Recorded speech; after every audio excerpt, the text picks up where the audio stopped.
बदनापूर तालुक्यातील हिवराळा येथील रामनवमीच्या पर्वावर अखंड हरिनाम सप्ताह ज्ञानेश्वरी पारायण सोहळा संपन्न होत आहे.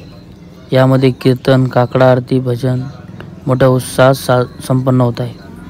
तरीही परिसरातील भाविक भक्तांनी याचा लाभ घ्यावा असे आवाहन दक्षिणमुखी हनुमान संस्थान हिवराळा यांच्या वतीने करण्यात आले.